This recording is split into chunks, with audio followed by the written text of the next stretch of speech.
నమస్తే welcome to 929 TV నేను ప్రియాంక బులెటిన్లో డీటెయిల్స్ చూద్దాం. 100% అమరావతి ఆంధ్రప్రదేశ్ రాజధాని అని బీజేపీ ఎమ్మెల్యే విష్ణుకుమార్ రాజు అన్నారు. దేశంలో ఏ రాష్ట్రానికి లేని విధంగా ఏపీకి అత్యధికంగా కేంద్రం నిధులు మంజూరు చేసిందని అన్నారు. ఎన్డీఏ ప్రభుత్వం గురించి మాట్లాడే అర్హత వైసీపీకి లేదని విమర్శించారు. అమరావతి పునర్నిర్మాణానికి ప్రధాని మోదీ రావటం రాష్ట్ర ప్రజల అదృష్టమంటున్న ఎమ్మెల్యే విష్ణుకుమార్ రాజుతో మా editor Varma face to face. ప్రధాని నరేంద్ర మోదీ గారి సభకు అమరావతి సర్వాంగ సుందరంగా ముగితమైంది. ఎన్నో ఏళ్ల కల 2014 నుంచి కూడా అమరావతి రాజధానిగా పేర్కొన్నప్పటికీ కూడా ఇప్పటి వరకు కూడా పూర్తి స్థాయిలో రాజధాని అనే అంశం అన్నది ఒక టెన్షన్ వాతావరణం నెలకొంది. అయితే వీటిలన్నిటికీ కూడా చరమగీతంగా పూర్తి స్థాయిలో అమరావతి రాజధానిగా భారతదేశంలోనే అద్భుతమైన రాజధానిగా రూపుదిద్దే విధంగా శ్రీకారం చుట్టడం జరిగింది. ఇది రీబిల్డ్ అవుతున్నది. దీనిపై ఎమ్మెల్యే విష్ణుకుమార్ రాజు గారు బీజేపీ ప్రస్తుతం మన దగ్గర ఉన్నారు. సార్, విష్ణుకుమార్ రాజు గారు చెప్పండి, 2014 నుంచి కూడా రాష్ట్ర విభజన తర్వాత ఆంధ్రప్రదేశ్ రాజధాని అమరావతి అని చెప్పే పరిస్థితి. 2019 కల్లా అది కాస్త మాడిపోయింది. 3 రాజధానులు అయింది. మళ్ళీ అమరావతి రాజధానిలో కోట్లాది రూపాయల పెట్టుబడితో సాక్షాత్తు ప్రధానమంత్రి నరేంద్ర మోదీ గారు పునర్నిర్మాణం పునఃప్రారంభం పేరుతోటి రేపు సాగబోతుంది. సో పర్మనెంట్గా అమరావతికి ఆంధ్రప్రదేశ్ రాజధాని 100% అమరావతి ఆంధ్ర రాష్ట్రానికి రాజధాని. దాంట్లో సెకండ్ థాట్ కానీ ఇంకెవరికన్నా మళ్ళీ జగన్మోహన్ రెడ్డి గారి లాగా 3 రాజధానులు అనే మాట అనేది ఎక్కడ కూడా ఉండదు. ఆయన జగన్మోహన్ రెడ్డి గారి ప్రభుత్వం ఏ విధంగా ఉన్నదో వారి గురించి మాట్లాడితే అది ఈ శుభ సందర్భంలో ఆయన గురించి డిస్కస్ చేయడం కూడా అంత కరెక్ట్ కూడా కాదు.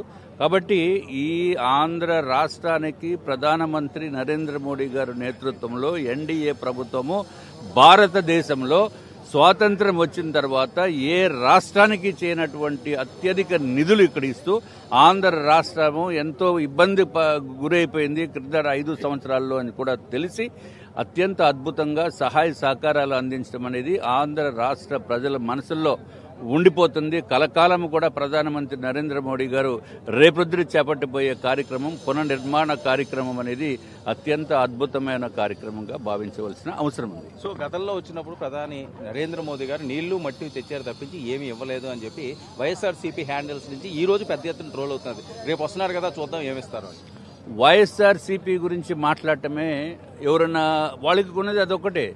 అది దానిపైన పెద్దగా కామెంట్ చేయవలసిన అవసరం లేదు. ప్రధానమంత్రి నరేంద్ర మోడీ గారు రేపొద్దుట రావటము పునర్నిర్మాణం చేయటం అంటే ప్రస్తుత భారతదేశంలో ఉన్న రాజకీయ పరిస్థితి ఏ విధంగా ఉన్నదని అందరికీ తెలుసు. దాని గురించి ప్రత్యేకంగా మనం చెప్పవలసిన అవసరం లేదు. ప్రధానమంత్రి నరేంద్ర మోడీ గారు ఈవెన్ ఆఖరికి రష్యా వెళ్లవలసిన కార్యక్రమం ఉన్నప్పటికీ కూడా దాన్ని కూడా క్యాన్సిల్ చేసుకోవడం జరిగింది. అట్లాగే ఇదివరకు ఏదైతే కాశ్మీర్లో జరిగిన దారుణమైన విపత్తు ఏదైతే చేశారో దుర్మార్గమైన టెర్రరిస్టులు, దాని గురించి ఆయన టూర్ కూడా క్యాన్సిల్ చేసుకుని వచ్చి ఢిల్లీలోనే ఉండి అన్ని కూడా ప్రస్తుత పరిస్థితి ప్రతి నిమిషం కూడా చాలా చాలా క్లిష్టమైన పరిస్థితి. ఆయన ప్రధానమంత్రి అందుబాటులో ఉండవలసిన పరిస్థితి నుంచి ఇక్కడికి ప్రత్యేకంగా ఆంధ్ర రాష్ట్రానికి వచ్చి మళ్ళీ ఈ పునర్నిర్మాణం చేయటంలో భాగస్వామ్యం చేయటం గురించి ఆయన వస్తున్న కార్యక్రమాన్ని కూడా మనం చూడవలసిన అవసరం ఉంది. ఇదేదో వచ్చారు లేకపోతే అదేదో ఇచ్చారు అనేది కాదు. ఇది ఏ టైంలో వస్తున్నారో అనేది కూడా చూడవలసిన అవసరం ఉంది. అంటే యావత్తు ప్రపంచమంతా కూడా ప్రధానమంత్రి నరేంద్ర మోడీ గారు కదలికల్ని చూస్తున్నారు. ఏ దేశం వెళ్తారు, లేకపోతే ఎక్కడన్నా కార్యక్రమంలో పాల్గొంటున్నారా, లేకపోతే అవన్నీ కూడా అబ్జర్వ్ చేస్తున్న పరిస్థితుల్లో ఆంధ్ర రాష్ట్రం పైన ప్రత్యేకమైన ప్రేమతోటి ఎంతో బాధ్యతాయుతంగా తప్పనిసరిగా ఇక్కడికి రావాలి అనే ఉద్దేశంతో ప్రధానమంత్రి గారు రావటం అనేది ఆంధ్ర రాష్ట్ర ప్రజలు చేసుకున్న అదృష్టము.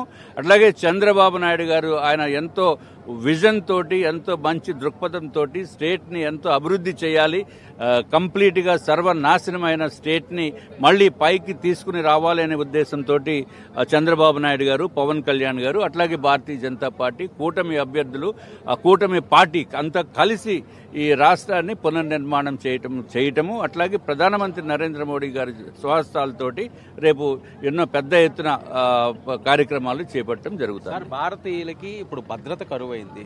బీజేపీ ప్రభుత్వం వచ్చిందంటే ఆ భద్రత పోయింది అని చెప్పి చాలా హ్యాండిల్స్ నుంచి వస్తుంది నేర్పథ్యం. అభద్రతా భావంతో భారతీయుడు ఈ రోజు బతుకుతున్నాడు. దానికి ప్రత్యక్ష నిదర్శనం కాశ్మీర్లో జరిగిన ఉగ్రదాడి.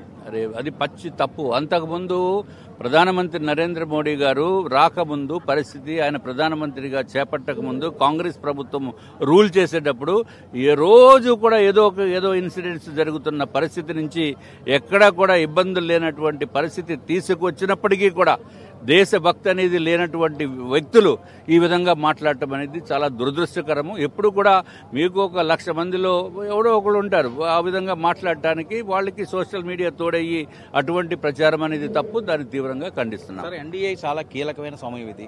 కాశ్మీర్ మీద ఒక పరిష్కార మార్గం చూపించాలి. ఆ మార్గం చూపించే పరిస్థితి ఇప్పుడన్నా వస్తుందా? ఇంకా సంప్రదింపులు, బుజ్జగింపులు ఈ రకంగానే ముందుకు వెళ్తారు? అది పాలసీ డెసిషన్, అది ఇంటర్నేషనల్ డిప్లొమసీ. ఇంటర్నేషనల్ డిప్లొమసీలో ప్రధానమంత్రి నరేంద్ర మోడీ గారిని మించినటువంటి వారు ఎవరూ లేరు. అది సాక్షాత్తు ట్రంప్ గారు కూడా చెప్పడం జరిగింది. అది ఆయన చెప్పిన మాటలు, ఆయన చెప్పిన వీడియోస్ మీరు చూస్తే అత్యంత గౌరవం ఇస్తున్న వ్యక్తి ప్రధానమంత్రి గారు అని చెప్పి, నరేంద్ర మోడీ గారు అని చెప్పి ప్రపంచంలో ఉన్న ప్రతి నాయకులకి, పెద్ద నాయకులందరికీ తెలుసు. ఇది డిప్లొమసీ ద్వారా అవుతుందా లేకపోతే దేని ద్వారా అవుతుందా అనేది దానిపైన కామెంట్ చేసే స్థాయి నాది కాదు.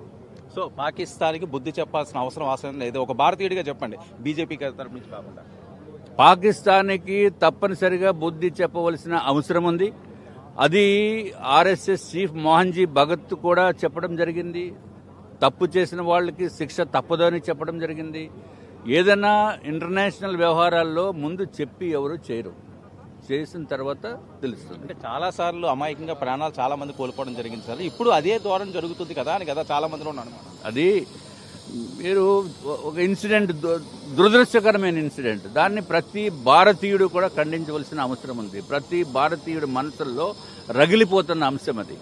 తప్పనిసరిగా ఎవరైతే దోషులు ఉన్నారో ఆ దోషుల్ని మళ్ళీ ఇటువంటి తలంపులు వేరే వాడికి రాకుండా, అంటే అలా అటువంటిది చేస్తే మనం భూమిపైన ఉండమనే ఉద్దేశంతో ఉండే విధంగా భారతదేశము చేయవలసిన పని చేస్తుంది. మోదీ గారు భరోసా ఇస్తున్నట్టేనా ఇండియన్స్ కి? 100%, దాంట్లో డౌట్ ఏం లేదు. ఇది ఖచ్చితంగా ఏదైతే ఉగ్రమూకల భరతం పట్టడానికి మోదీ గారు తనదైన స్థాయిలో ముందుకు సాగుతారు అని చెప్పి బీజేపీ ఎమ్మెల్యే ఈ రకంగా తన అభిప్రాయాలు వ్యక్తం చేయడం జరుగుతుంది. ఏదైనప్పటికీ కూడా పాకిస్తాన్ భరతం పట్టే తీరతాము, ప్రతి ఇండియన్స్ దీని మీద రగిలిపోతున్నారు అన్న భావన అయితే స్పష్టంగా కనిపిస్తున్నది. కెమెరామెన్ రాజుతో వర్మ, అమరావతి నుంచి.